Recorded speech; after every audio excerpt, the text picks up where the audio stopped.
Hi everyone, this is Jacqueline Braun here with our first episode ever of Braun Voyage.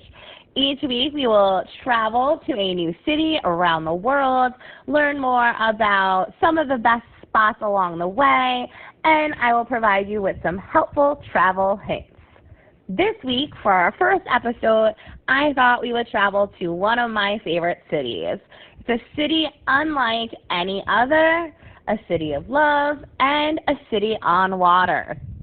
That's right, you may have guessed it. This week we are traveling to Venice, Italy.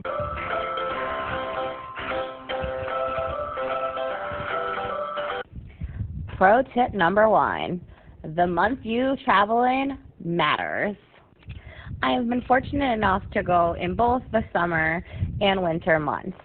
I personally am a sun lover. Being a teacher, I tend to spend most of my summer traveling, but when it comes to Venice, I will always recommend going in the winter months. The summers in Italy are just crazy crowded with tourists. There's people everywhere, and I think it takes a little bit of the beauty away. So given the option, I would totally try and stay away from those summer months so there will be less people and more time for you. Regardless of when you decide to go to Venice, make sure you look into the Fast Pass.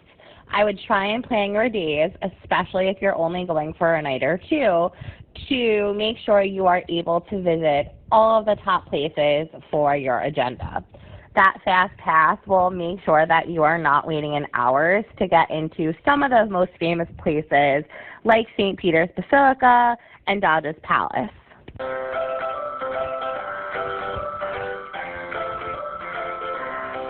Now, what would a trip to Venice be without taking a gondola?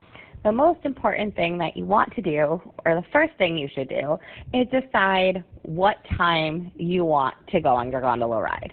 So there will be 2 prices, one for the morning, afternoon time, and then one for the late evening. Your prices will be more expensive in the evening than they will in the daytime. Now, there's been a big debate if gondola rides are worth the money. I vote that they are.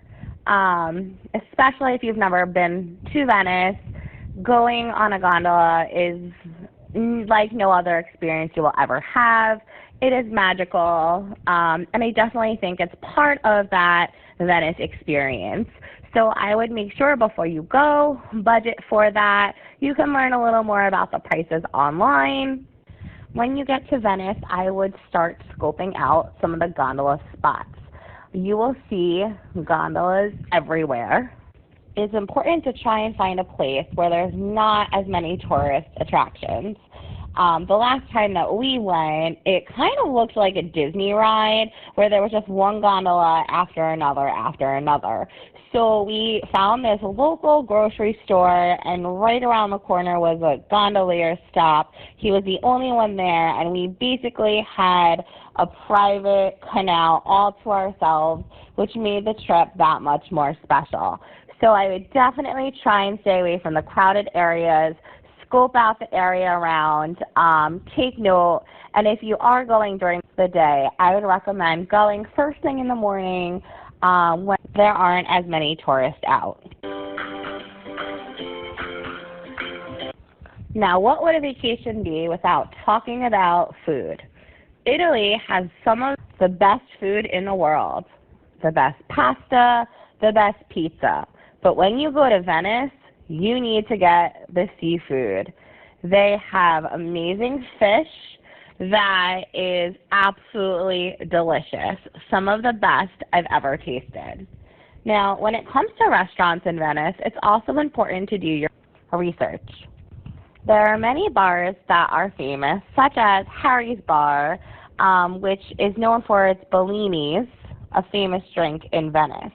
However, you might enjoy getting lost in the cobblestone streets and finding a mom-and-pop shop.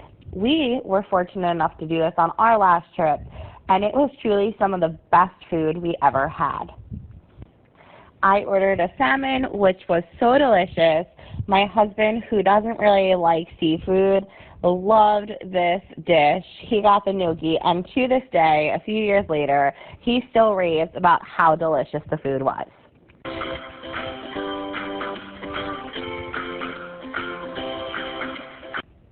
Now, there's a lot to see and do in Venice, but if you're looking for a fun day trip, traveling to Murano Island is a great time. There, you'll get to see people blowing glass. It is a super quick trip. All you need to do is take the ferry, and you'll be there in no time. Regardless of when you decide to visit Venice, you will have an amazing experience. Just remember these few rules. 1. Do not go swimming in the canals. Not only is the water said to be disgusting, but you could also face a major fine. 2. Majority of the roads are cobblestone, so make sure that you have comfortable shoes. Ladies, you can leave those high heels at home. And tip number 3, don't be afraid to get lost on those canal streets. Enjoy every minute of your trip. We'll see you next week for episode 2 of Braun Voyage when we travel to Rome.